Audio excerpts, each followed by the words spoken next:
HighBridge, a division of Recorded Books, presents Wedding Toasts I'll Never Give by Ada Calhoun, read by Ada Calhoun. For Neil, of course. Marriage is a relationship far more engrossing than we want it to be. It always turns out to be more than we bargained for. It is disturbingly intense, disruptively involving, and that is exactly the way it was designed to be. It is supposed to be more, almost, than we can handle. Mike Mason, The Mystery of Marriage, 1985. Introduction. Do you know why you're here? Like everything which is not the involuntary result of fleeting emotion, but the creation of time and will, any marriage, happy or unhappy, is infinitely more interesting and significant than any romance, however passionate. W.H. Auden, Marriage, 1970. I never give toasts at weddings. I prefer to sit quietly under the twinkling lights, enjoying other people's efforts. Some are perfect mini-sermons, but better, because at the end there's champagne. Some go rattling off the rails, and that's fun too.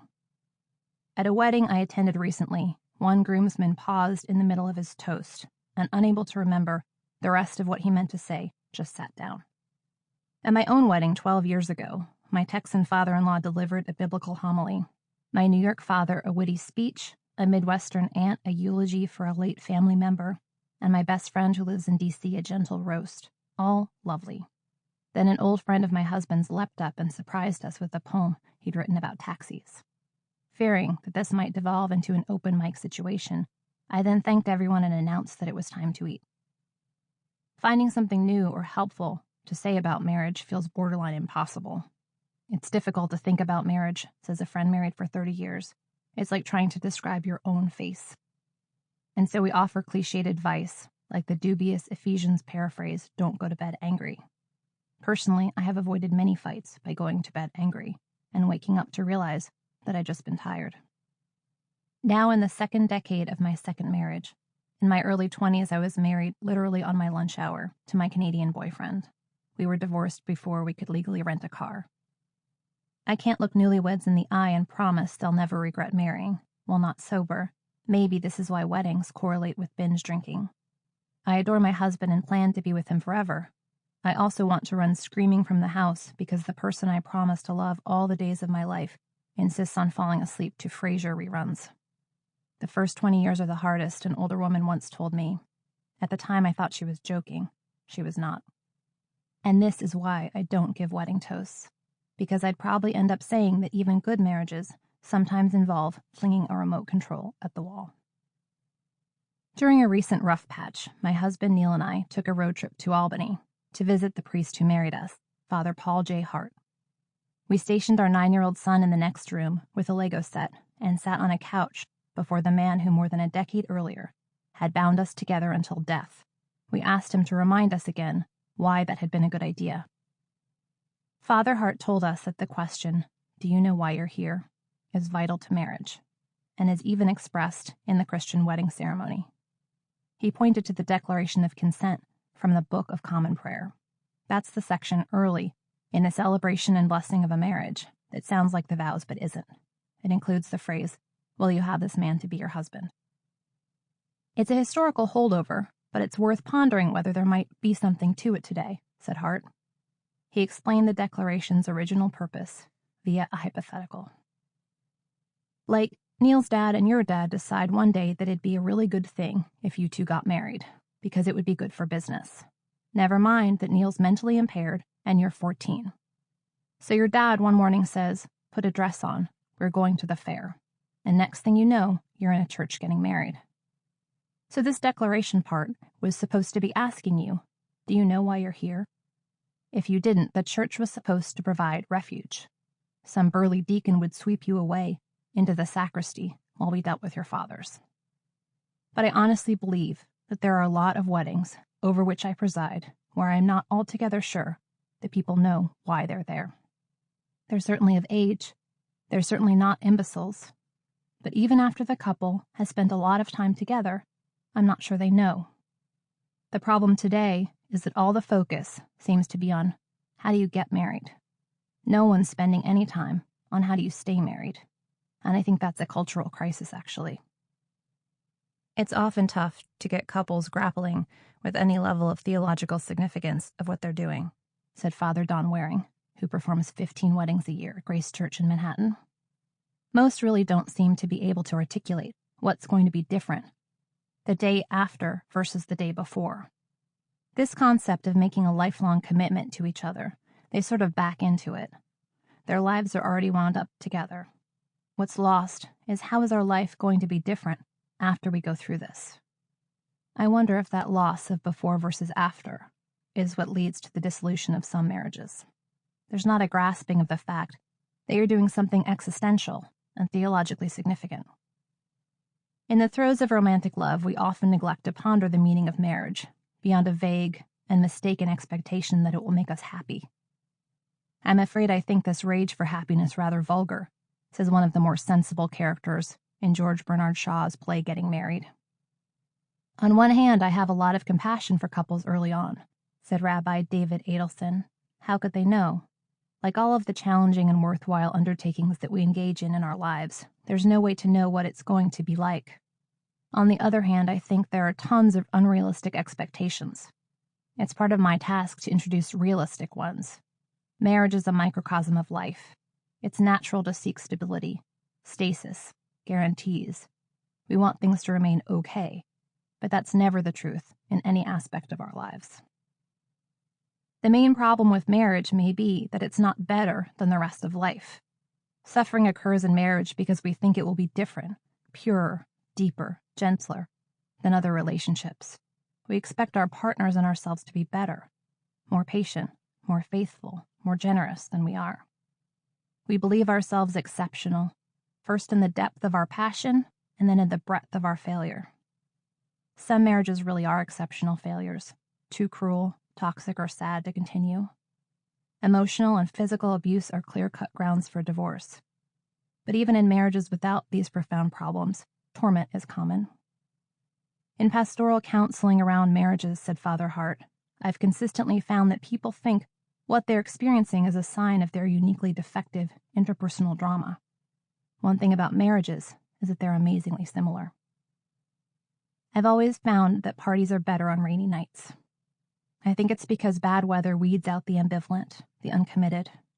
To leave the house in a storm, you must do the work of finding an umbrella or preparing yourself for a soaking. This requires faith that leaving your dry house will pay off, that you will travel through the cold, dark, unwelcoming night and end up somewhere better than where you left. People who only ever go to parties on sunny days miss the joy of reaching a cozy room during a downpour. People who don't marry miss both the pelting hardships of marriage and its warm rewards. Whether religious or secular, a wedding ceremony casts a spell over the couple, renders them, from that instant on, apart a bit from the rest of the world. Marriage isn't an achievement, the culmination of a love affair, but rather the announcement of an intention to live in a new way. Rabbi Lawrence A. Hoffman says the wedding ceremony ritualizes our grandest hopes for ourselves and for those we love. The reason that people want to get married, I think, though they may not know it, is they have a sense that marriage means more than just the benefits of life they have already, like sharing an apartment and living together, being sexual partners and that sort of thing. They get to the point where they suspect there is more to life than that. They're looking for the more, and that's what weddings ritualize. The day after a wedding, even if nothing but the jewelry appears different, you're keeping your names, you already shared a home, a bed, friends. Something important has changed. From then on, every day you stay, you keep that vow. By staying married, we give something to ourselves and to others. Hope. Hope that in steadfastly loving someone, we ourselves, for all our faults, will be loved. That the broken world will be made whole. To hitch your rickety wagon to the flickering star of another fallible human being, what an insane thing to do. What a burden and what a gift. Such are the thoughts I keep to myself, sitting in rented folding chairs, watching friends begin their married lives. To the newlyweds I say congratulations, and I mean it sincerely. To say out loud the rest of what I'm thinking would be bad manners, and so I'll say it here instead.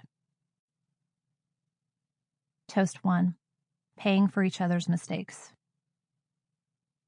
If a man could receive the advantages of marriage without the duty of standing day and night at a woman's side in all sorts of wind and weather, then nobody would hesitate to get married. Theodor Gottlieb von Hippel, On Marriage, 1774. While away at a conference in Minneapolis, I was awakened at dawn by a call from Neil in our New York apartment. Our son Oliver, then 8, had just roused him with the suspicion that they might not make their 7:30 a.m. flight to join me because it was now 7:40, and they were still at home. The original plan had us all traveling to Minneapolis together. I would attend my conference, Neil, a musician, would do a show at a cool club, Oliver will get hotel pool time, a triple win. Beyonce and Jay-Z had just completed their On the Run tour, Baby Blue Ivy in tow. Neil and I joked about how this would be our own version. Only we would be playing to crowds of dozens rather than thousands, and instead of occupying 5-star hotels, we would be staying 3 in a room at the downtown Super 8. Then Neil was offered a good gig in New York for the same day we were set to leave, so he called to change his and Oliver's tickets. Changing them, he learned, was going to cost more than buying a new pair of one-way tickets out, so he did that instead, planning to use their original return tickets, not realizing that if you don't use the first leg, they cancel the second. That meant buying new, last-minute return tickets at a cost somewhere between ugh and oh dear God, what have you done? Money has served as a perennial source of stress in our marriage. I grew up middle class among liberal bohemians in downtown Manhattan. He grew up working class in a conservative Pentecostal community in the piney woods of East Texas. We both freelance, and so our income varies widely from month to month. He feels rich now, while without a financial cushion, more years than not we haven't had one at all. I walk around under a cloud of low-level anxiety, positive that we are one missed payment away from destitution. My trick for not letting this poison our relationship as much as it could requires engaging in what I call marriage math, an advanced placement calculus designed to squash resentment. Sample problem. The new tickets cost $776.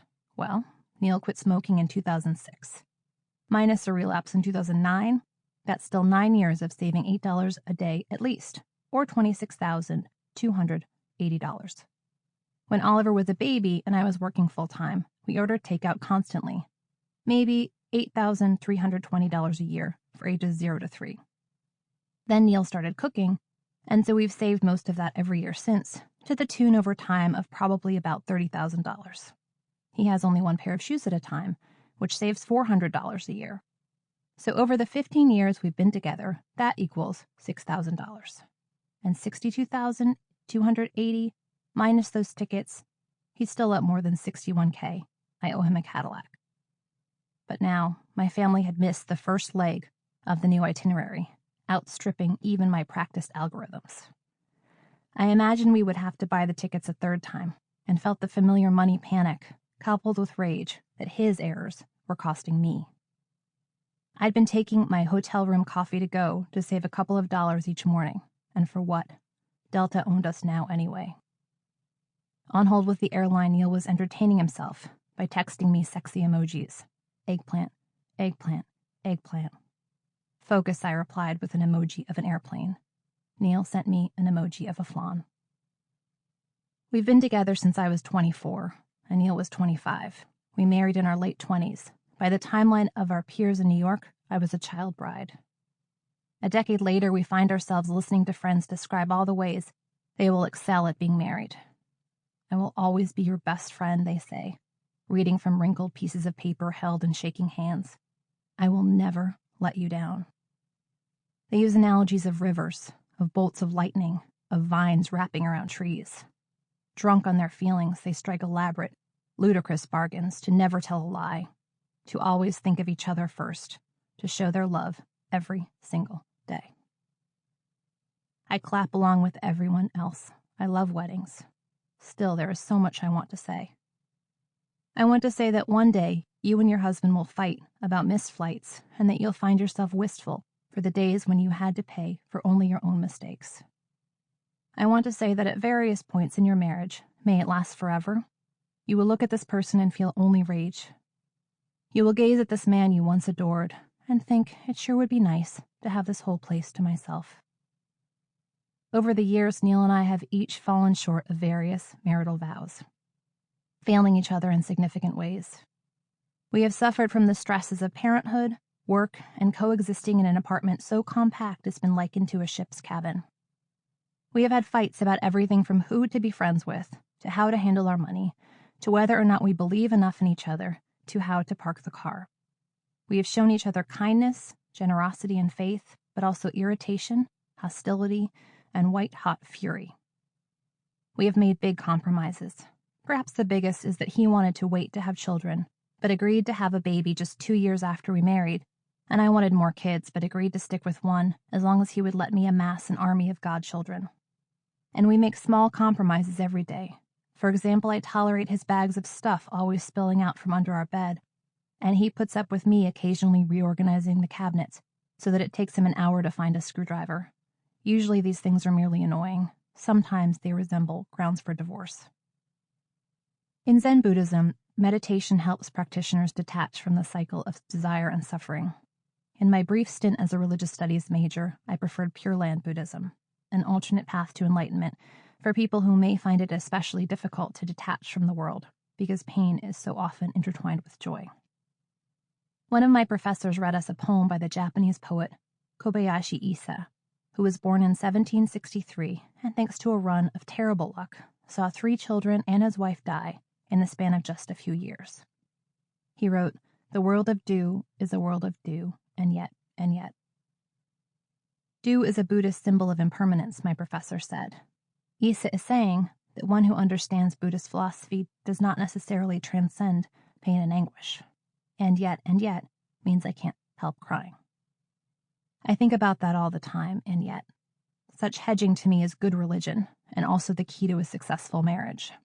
In the course of being together forever, you come across many doubt-stoking and yets, only some of them involving domestic air travel. I love this person, and yet when I'm sick he's not nurturing. And yet we don't want the same number of children. And yet I sometimes wonder what it would be like to be single again. The longer you are with someone, the more and yets rack up. You love this person. Of course you plan to be together forever, and yet forever can begin to seem like a long time. Breaking up and starting fresh, which seemingly half your peers will do by the time your children reach elementary school, can begin to look like a wonderful and altogether logical proposition. But and yet works the other way too. Even during the darkest moments of my own marriage, I have felt these nagging exceptions. And yet we have this child together. And yet we still make each other laugh. And yet I still love him. And so you don't break up, and you outlast some more of your friends' marriages. My own parents have been married since 1974, weathering a "how much time do you have" list of crises. I went to my mother for advice once when Neil and I were fighting. "How do you stay married?" I asked her. Her reply, "You don't get divorced." At the time I thought her response flip, but now I consider it wise. Couples who have been married 40 and 50 years tell me they've been on the verge of leaving many times, and then they just didn't. Gwyneth Paltrow said, not long before her own split from Chris Martin, that her parents revealed the secret of their long marriage as, quote, "We never wanted to get divorced at the same time." My parents were too poor to get divorced, my friend Rachel told me, and so they stayed married, and then it seemed too late to get divorced, and now they're glad. Later that morning, while waiting to hear from Neil about the flights, I decided to kill time looking at nearby houses on a house hunting app. When I used to travel alone as a teenager, I would stare at houses wherever I was and imagine what it would be like to live there. I still do that, but now I can also look at my phone and see how much they cost. Comparing houses in Minneapolis, I found I actually preferred the cheaper, more ramshackle, family-friendly ones, like a 2-bedroom that had, quote, "classic old-world charm." Hardwood floors, a built-in buffet. So much better, really, than the pricier 1-bedroom I would live in as a single person on the other side of Powderhorn Park, with its new ceiling fans, 3 cedar closets, and breakfast nook. What would I even do with 3 cedar closets? Meanwhile, still no word from Neil about the flights. One thing I love about marriage, and I love a lot of things about marriage, is that you can have a bad day, or even a bad few years, full of doubt and confusion and storming out of the house, but as long as you don't get divorced, You are no less married than couples who have it all figured out. You can be bad at a religion and still be 100% that religion. Just because you take the Lord's name in vain doesn't make you suddenly a non-Christian. In fact, I think it's good theology that no matter how hard you try, you are sure to be a sinner, just as you are sure to be lousy, at least sometimes, at being married. There is perfection only in death. Years ago at a bridal shower, a bridesmaid turned to the assembled women when the bride-to-be was in the bathroom and said of the engaged couple, "I give them 5 years." It was so cruel I gasped. That the rest of us had been thinking something similar was beside the point. And yet, that couple is still together, even as couples with far better forecasts have imploded. You just never know. It is easy for people who have never tried to do anything as strange and difficult as being married to say marriage doesn't matter, or to condemn those who fail at it, or to mock those who even try. But there is so much beauty in the trying, and in the failing, and in the trying again. Peter renounced Jesus 3 times before the cock crowed, and yet he was the rock upon whom Christ built his church. This, it turns out, is how a marriage lasts. We stay in it long enough to see things change, for good and for ill and for good again. Definitive studies or scurrilous gossip about happy marriages or unhappy marriages have nothing new to tell us. As married people, we dwell on a spectrum between happy and unhappy, in love and out of love, and we move back and forth on that line decade by decade, year by year, week by week, even hour by hour. Hero and villain, winner and loser. In a marriage, none of these are permanent roles. The parts are recast with every new play. Within a year of our Minneapolis trip, I would miss a connecting flight through Texas, costing us, $327 and my sense of superiority. Neil would respond to news of my error as if his team had just won a playoff game. That he and I sometimes want to kill each other doesn't make ours an unhappy union. That we sometimes let each other down does not make it a failure.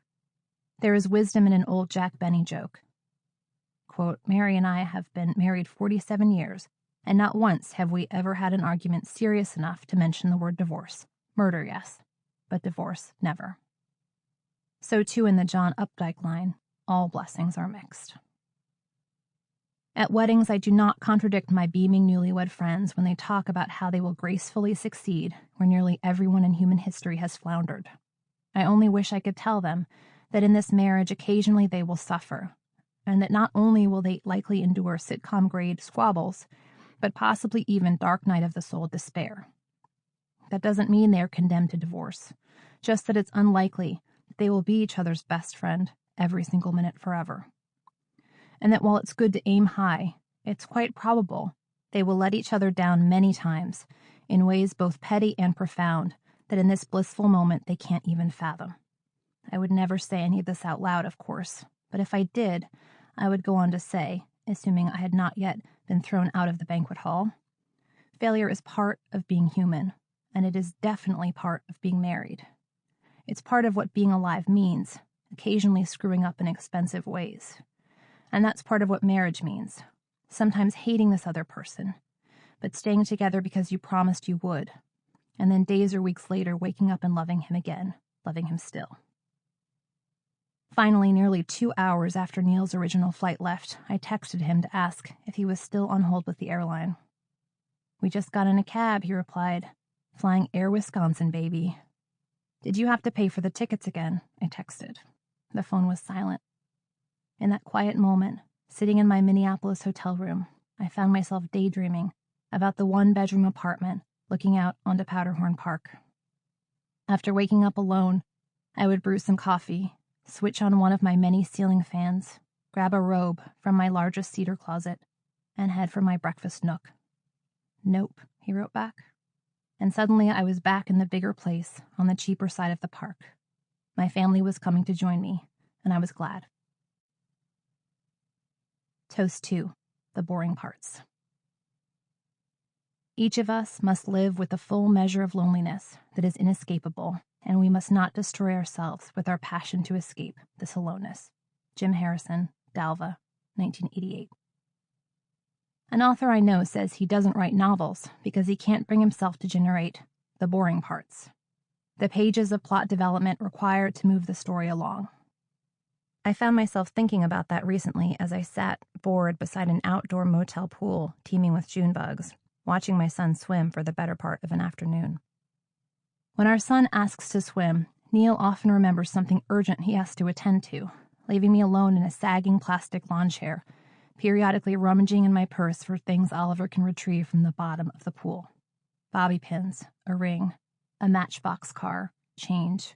Any attempt to remove him from the water before at least 2 hours have elapsed is treated as a violation of the Geneva Conventions. Marriage, I thought, sitting poolside can be boring, a bit like periodically tossing pennies into a pool, wishing against all hope that someone would read your mind and bring you a snack from the vending machine. Dating is poetry, marriage is a novel. There are times, maybe years, that are all exposition. Based on how we met, I believed that with Neil I would never be bored. Anthony, my roommate in Austin, where I was loitering post-college and writing about culture for the Austin Chronicle, brought home a flyer for a show in the park. It was the photocopy of a driver's license, with writing around it explaining that the man in the picture would be performing at a gazebo downtown. He was 6'1" and thin, and wore glasses and looked a bit like my celebrity crush, Crispin Glover. My roommate and I went to the show. Neil was performing with 3 of his friends, one friend's son, and a much older man, whom I mistook for someone in the show, but would later learn was a local drunk who had wandered on stage. Neil read minutes from an instant messenger conversation he'd had at work, sang songs, played noise music, told a story using sock puppets, and landed some very funny jokes. Anthony and I laughed a lot, and not only because we felt an obligation as the only people in the audience. I experienced something at that show I felt a few times in my life. I was shocked. Growing up in 1980s Manhattan, I saw so much debauchery that I considered myself unshockable. But watching Neil, I thought, I've never met anyone like this before. This was followed hard upon by another thought. I want to know everything about him. I told my editor at the paper that I thought Neil would make a great profile. He was 25 and had done 40 fully original shows in 1 year while working a regular job and running with a group of other office workers and at least one small child. He was either a genius or crazy, and either way he would make an interesting story. Okay, my editor said, looking at me over his glasses, just don't be alone with him. I interviewed Neil for what became a very long article. Within weeks, we were living together. Neil grew up in a tiny Texas town, playing drums in the high school band and winning a rap contest at the Tyler Mall. He grew up going to church 3 times a week. For a while, cult leader David Koresh lived down the road. A target for law enforcement because of his long hair and general punk appearance, Neil once came close to being shot by police officers when he went to check on his drum kit at a storage unit late at night. At 18, he had a baby with his high school girlfriend, and they got married. All he ever wanted to be was an artist and a musician, so he found ways to do that even when he was delivering pizzas. A disturbing number of his former classmates are dead or in jail. One was shot by a repo man, others put in prison for robbing the movie theater where they worked. When the survivors have class reunions, they give only a day's notice because no one but Neil lives more than an hour away. We left Austin together and moved to New York, where he has continued to do shows, only now they are at hip theaters in Manhattan. And yet it's an illusion that the profusion of excitement with which we've surrounded ourselves could inoculate us fully against the boredom of dailiness.